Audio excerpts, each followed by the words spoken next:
Hi everyone, this is Rohit from Life from Austria, and I'm excited to have Rob Chawley, who's the co-founder of On.to, which is an all-inclusive, hassle-free solution for driving an electric car, where you get all the benefits of car ownership without a long-term commitment. On.to has raised $175 million from Ivy League investors like Camden Capital and Pollen Capital, among others. Rob has done his master's in mechanical engineering from Warwick Management School. Welcome to the show, Rob. I'm here. Great to be here, and thanks for having me. Awesome. So, you do have an interesting journey because you started mechanical engineering. You worked in Land Rover, and then you went on to build On.to. And how did you get your start in Land Rover, and what made you start On.to? Yes, I mean, I launched On.to after working for nearly 6 years at Jaguar Land Rover. So I actually trained up in mechanical engineering, like you said, and joined as a graduate at Jaguar Land Rover, and had the benefit of seeing a lot of different areas within a bigger automotive organization. And I mean, it culminated in me being the product strategy and innovation manager, which was looking after JLR's electrification strategy, kind of way back at the point where no one really had an electric car out other than Tesla and the Renault Zoe and Nissan Leaf. So right at the kind of origins of the car manufacturers thinking about it. So really saw and had the real opportunity to experience how amazing EVs were back then, and actually saw the real opportunity to launch something that made it easier for a consumer to move across into it without having to finance a car when electric cars generally at that point were costing more. And ultimately more flexible, so that the fear of changing into an EV was kind of taken out of your hands, because you weren't having to commit to buy a car outright or for multiple years on a lease deal. So that was really what excited me about electric vehicles, and why I ultimately left Jaguar Land Rover to launch On.to. Got it. And interesting that you were able to work on electric cars, partner in Land Rover, but did Land Rover go on to make some interesting electric car vehicles, or are they still in the phase of manufacturing these cars? Yes, I mean, Jaguar launched the I-Pace, which was actually, in terms of premium cars outside of Tesla, they were the first mainstream kind of premium manufacturer to bring out an electric vehicle. I can't remember when that was, probably back in 2017, 18. So yeah, that was the first car I worked on in terms of as part of the electric vehicle strategy, and I'm sure, having left 5 years ago now, I'm sure there's a lot of cars that will be coming out from them. I think JLR have committed to being, or Jaguar at least, an all-electric manufacturer by, I think it's 2025. So alongside pretty much all the big European car manufacturers, they're making commitments to only be electric vehicle kind of producers from kind of within 5 to 10 years, which is a massive transition in a very short space of time. Yeah, no, absolutely. And do you think it's because of companies like Tesla and BYD, which have led to this revolution? And also, why do you think in 10 years' time will there only be electric cars, or in Europe would car manufacturers be allowed to make petrol and diesel cars as well? Yeah, so it's a great question. I think Tesla and BYD are definitely a kind of, well, two different regions, but leading the drive. It's funny you mentioned BYD, because we actually launched On.to, which back then was called Renti, using BYD. So we managed to get 20 BYDs, and that really was the reason that I felt confident to, I guess, quit my job and launch something a bit different. They were used as taxis rather than kind of to retail customers. But yeah, it got the model working for subscriptions. And again, yeah, the Tesla and BYD back then were probably the only cars that had 200+ mile ranges, and were kind of proving to more of a mass market audience that they could actually kind of be a real life way to transition without the hassle and the kind of compromise that people probably thought back then when the cars were only generally doing 100 to 120 miles range. But yeah, I mean, within the UK, the legislation demands that there will be no new cars built outside of electric from 2030. So petrol and diesel cars will be banned from UK roads from then, new car sales anyway. And it's similar across most of Europe. So in my view, I think the transition will happen quicker than people think, because if there's a ban coming in from 2030, are you really going to go out and buy a petrol or diesel car in 2028, for example? The transition is kind of half being forced by the legislation, but also, I mean, we've seen, especially through COVID, there's been an acceleration of people wanting to move to electric, wanting to I guess have better air quality, that they've recognised when cars were off the road for a longer period of time with lockdowns.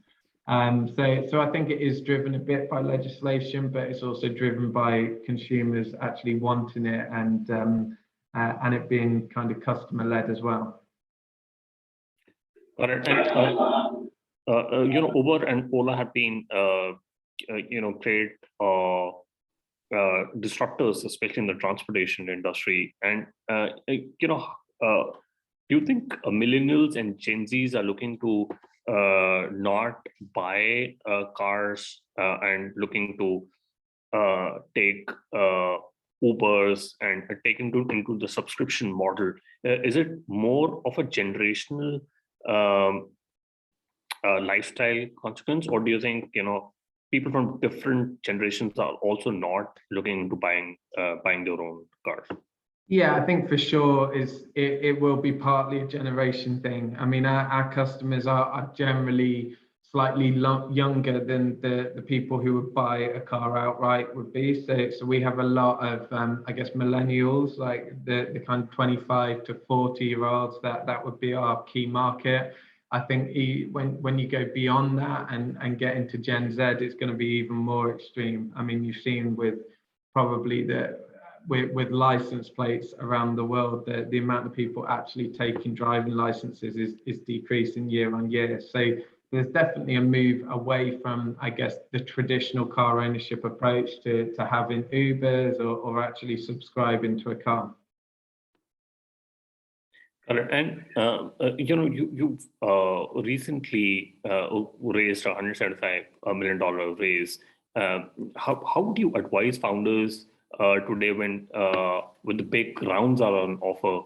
Should they take the money or wait? What is the thought process when you look at fundraising? I mean, it's tough, and I mean, we started with no money, so we didn't leave and kind of set the business up with a check there. We kind of bootstrapped for the first year or so of our existence, and then raised a small angel round, then a VC round, and it kind of built up from there. But I mean, it's always going to be a challenge. Do you want to take as big a check as possible? There's potential massive advantages or disadvantages with doing that, and ultimately it's very hard to get any kind of investment. So I think if you can get the venture capital investment, that's the main thing that you should be striving for. I think in terms of what we found is it's about demonstrating traction in unit economics, and we've never struggled for traction. We've always had a lot more customers coming to us than really actually vehicles that we can get hold of with the speed of growth. That we're still growing at 15 to 20% month on month. Oh. But where the flip side of that is that there was definitely a focus for a number of years on kind of just growing at any cost, and that's definitely not the case now. And I think, especially with the next kind of phase of growth, for us, unit economics are super important, and yeah, that can't be forgotten when you're kind of going to do a big race. Got it. And when you're looking at growth and expansion, are there other components also to be considered when making the decision to raise a funding round? Yeah, so I think I mean, ultimately, what most people are raising for is because they're running out of cash, and that will always be the main driver, I'd say, for 99% of fundraisers. I guess there's different strategies of when you raise and how desperate you might come across for the money, and at the flip side of that, how much you can prove if you get further down the line. So it's always a bit of a gamble, I guess. What we learned, especially through COVID, is that you can really stretch your money when you have to. And phrase in the UK, it's not over until the fat lady sings, which is a bit of a random phrase, but it definitely felt at times as we've been growing that, yeah, the fat lady was very close to singing, but she never did. You can always find a way through, and I think that's probably biggest advice with fundraising is just be resilient with it, because you'll be knocked back a million times before you actually get the term sheets and the investment come through. Correct. And from a product perspective, how do you get to decide what needs to be done in the next phase and what needs to be done later? How do you get to make those decisions? Yeah, I think how we try and structure our decisions of what is the most important is really driven by what our values stand for. And for us, it's always been to make sure the customer experience is as good as possible. So, I mean, we very much, I mean, our solution actually was app only until 6 months ago. And actually we reached a scale where we thought it wasn't probably sustainable with the fact that cars have to go into dealerships to be repaired, and the dealerships ask for keys, and then we have to send keys. So remote unlocking and accessing your car and having a completely digital solution where there's no even key handover was actually how we launched the business. And that, I mean, we launched as an MVP, and it never really got to be a full, the MVP has just been developed. And I think for us, the driving thing is always if the customer experience is good enough. And that's what really drives most of our product development. As long as the customer isn't affected, if it's a lot of manual work in the background for our teams, we'll generally take that decision over sacrificing something that will put the customer kind of at an inconvenience. Got it. And does the prioritization process change over time, especially when you're in the beginning stage and when you have taken growth capital? How does the prioritization process change from there?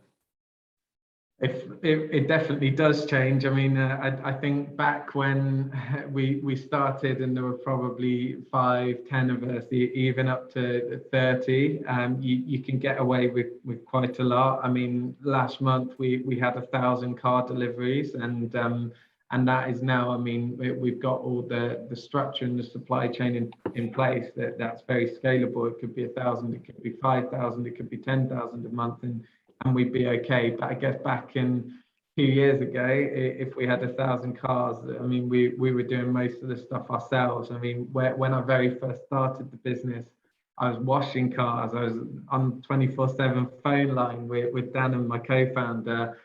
We were kind of onboarding people and going through and completing their registrations for them. So yeah, the level of, I guess, interaction you have changes over time with scale. I think for us, where there's actual physical cars, but I think prioritization does as well. I mean, you just don't realize until you're there the challenges that scaling up will bring, and it's a completely different challenge and a completely different priority at a certain scale in growth to when you're kind of at the start as a startup. Got it. And I want to talk about talent acquisition, and what are some of the biggest lessons you learned when it comes to acquire A players in your team? I mean, it takes time. That's probably the biggest thing we've learned. That, I mean, to a certain level, hiring talent will almost become a roadblock for your growth, because it always takes longer than you think it will, and when people have notice periods, and especially at the moment, the market for hiring talent is so tight and fierce. So I think, yeah, having a good process is important so that you actually, I guess, save the most amount of time. I think as for a founder and early employees, it's to get A players. It's absolutely about trying to convince them that your business is actually something they should give up a far more comfortable job normally and a far more safe job for. So I think while in the early days, it is very much about being able to sell your business more than about actually can you find the right person? Because yeah, it is a gamble on anyone who's very good to come and join you when it's the early days. And I've been part of early teams of high growth startups, but do you believe individuals can scale across company stages, especially from seed to A to B? And what sort of help does an employee need to scale up from a generalist to a specialist and handle a P&L role?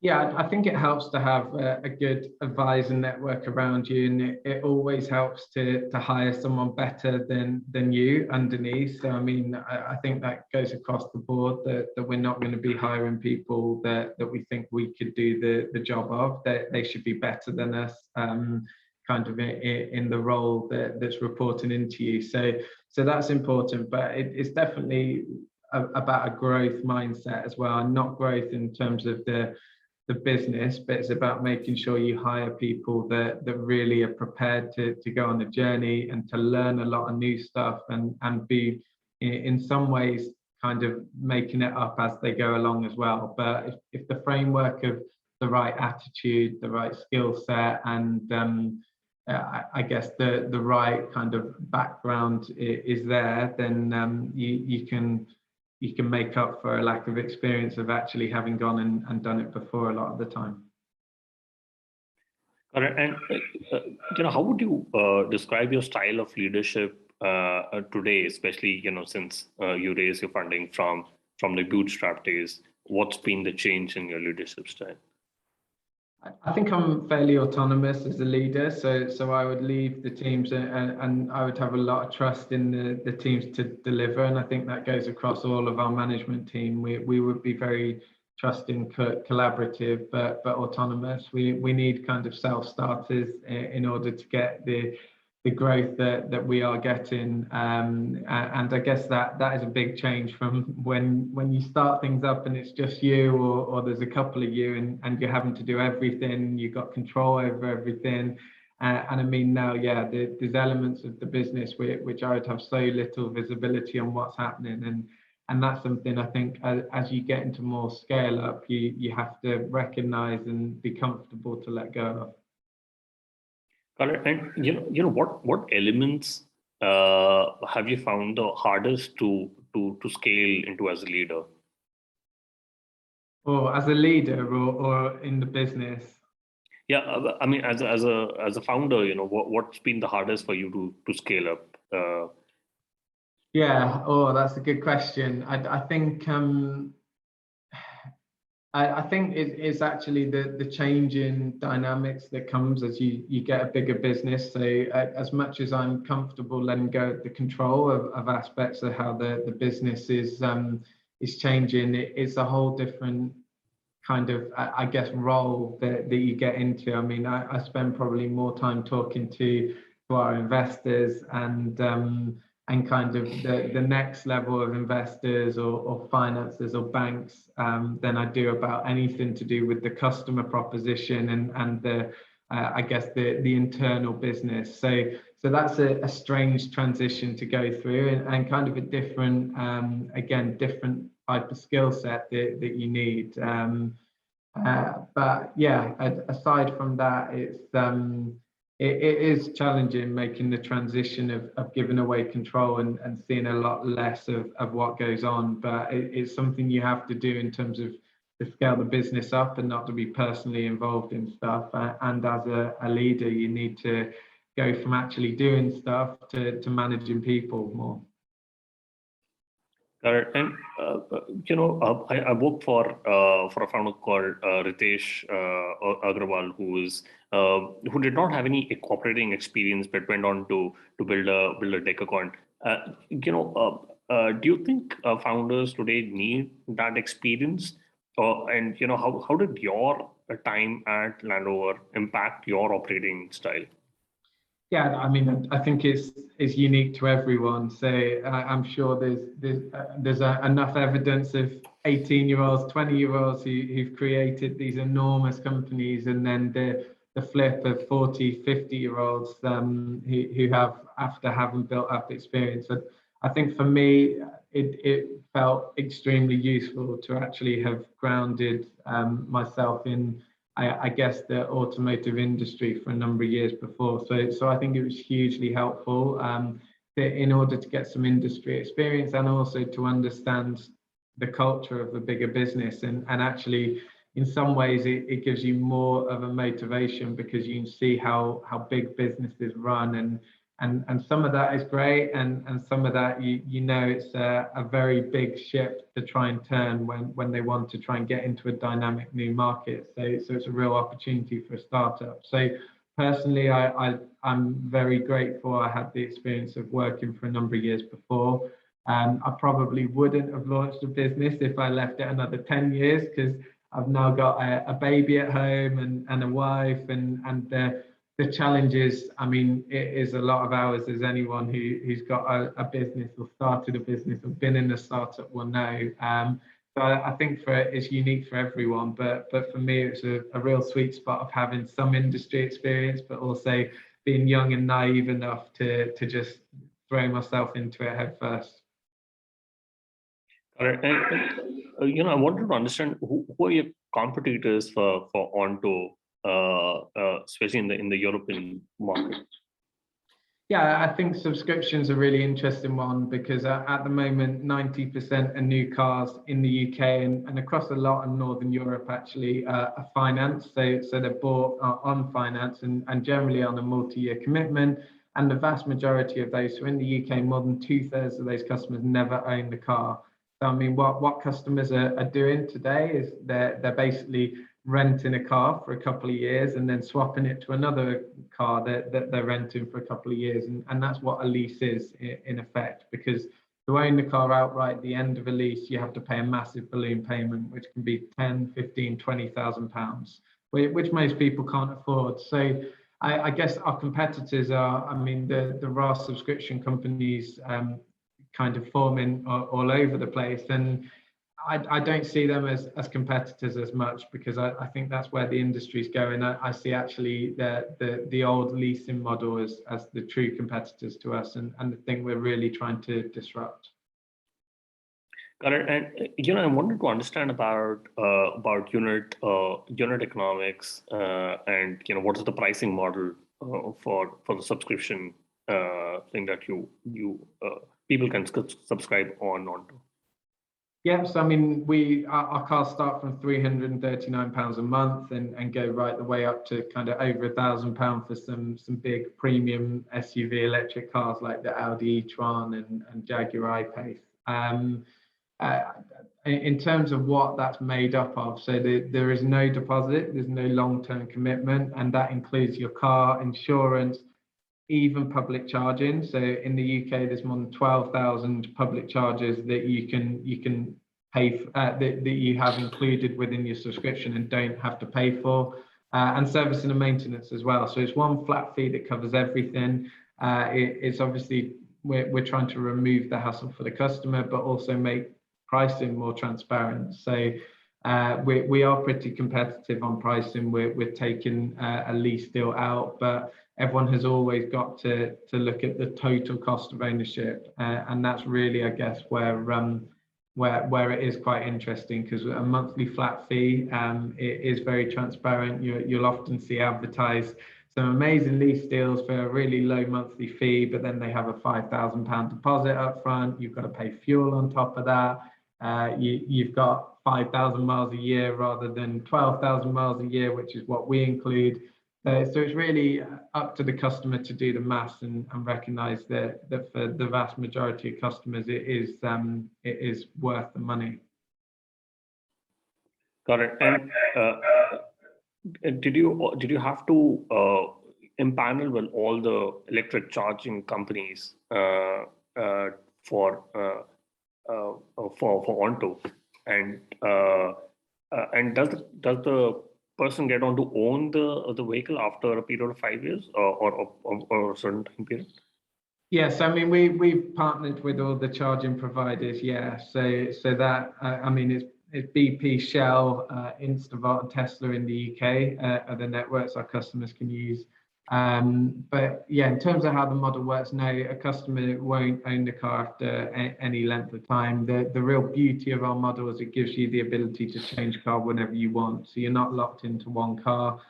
You've got all of your fees included, but actually after a year, if a new car comes out that actually you fancy, or you just want to change, or your lifestyle changes, and you might have children and decide you need a bigger car, you're not locked into something for multiple years. So the real benefit is kind of moving away from the traditional thought of ownership to more of a model that's more aligned with how people kind of transact in their day-to-day life.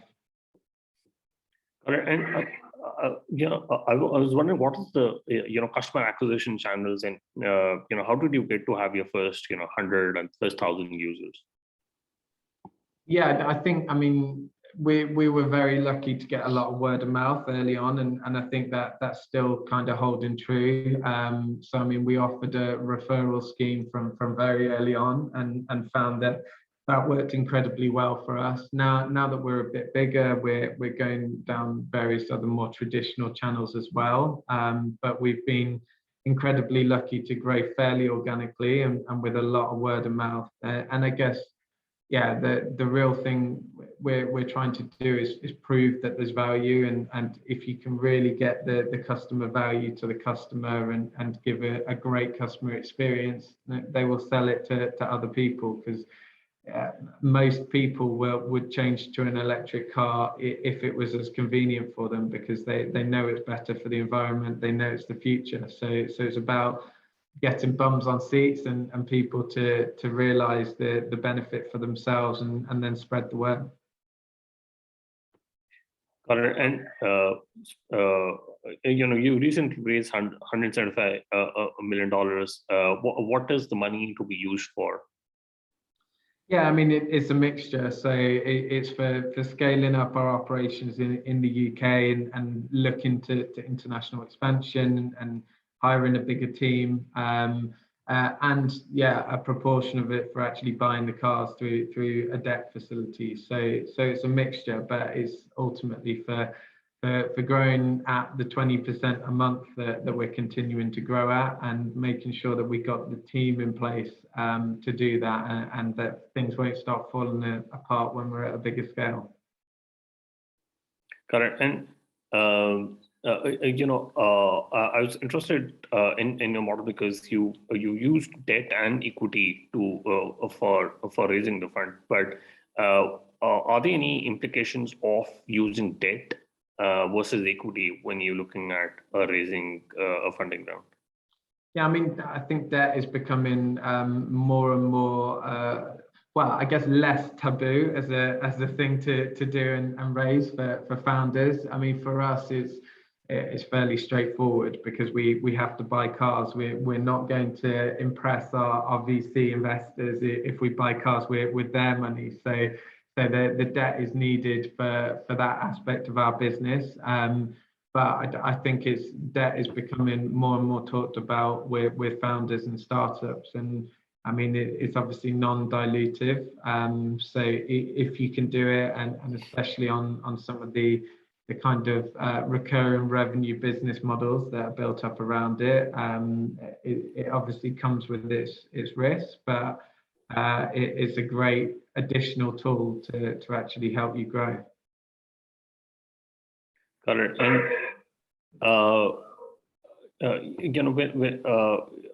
you also talked about that you you are in the UK market, are you looking to expand into other markets? And what does it take to expand into into different markets internationally?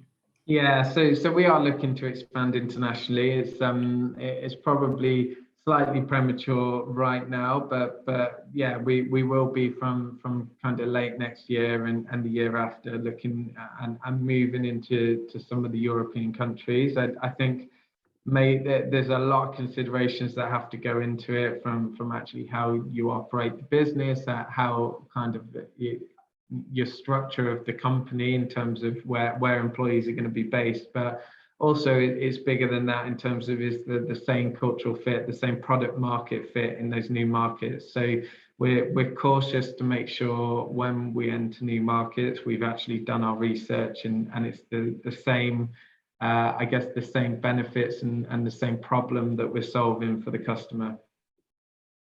Got it. And I was just curious, which other markets other than UK do you think are robust for On.to to expand into, especially when it comes to electric cars? People looking at electric cars as the main primary vehicle. Yeah, I think most of Northern and Western Europe is kind of following the same transition the UK is. The UK's one of the leading countries within kind of Europe at doing that, but I think they're all following a similar transition. I think the US is probably speeding up a bit more with the change of administration now as well. Yeah, and similarly, probably, well, definitely out in Asia too, but it's probably a bigger shift for us to go out to Asia and not one in terms of kind of product market fit that we'd be comfortable with just yet. Got it. And I quickly want to do the top three. What's your favorite business book? I love 0 to 1, which is probably a very generic answer you hear a lot. I think, to be honest, I love all biographies. So I love the Elon Musk book, the Steve Jobs book. I mean, I probably try and get through one or so a month and find it fascinating to actually read about leaders. But just one book on its own, probably 0 to 1. Got it. And if you could go back in time when you started On.to, what is the one thing you would have focused on or done anything differently? I mean, I think I was very naive to what is involved with the startup back when I started it. I think always one lesson I've learned is that hire sooner than you think. So, I mean, probably I would have started trying to bring a team in sooner and kind of, like you said, the A players sooner than you think you need them. That would probably be something. It would have taken a bit of stress off the team if we'd have done that. Got it. And do you have any favorite online tools, for example, Gmail, Slack, Zoom, anything other than On.to? Yeah, I mean, we use Slack a lot, so it's probably, again, a very, very common answer. But yeah, I personally love Slack for business stuff, but we probably use it a bit too much and and need to have more formal channels at times as well. Yeah, I think after the COVID, I've started using Slack a lot. It's a very useful product to use. So we'll put that in the show notes. Robert, what is the best way people can reach out to you and know more about On.to?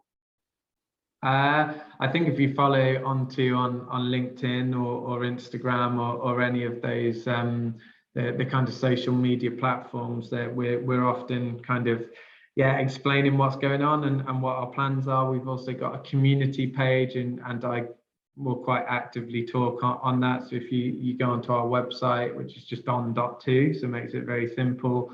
The community page is a great resource for being able to reach out to me or anyone else at On.to, but also for being able to engage with other customers and EV owners who just want to talk everything about electric vehicles. Got it. We'll put that in the show notes. Rob, thanks a lot for taking our time. I really enjoyed my conversation with you. Yeah, same. Thanks for having me. Great to speak.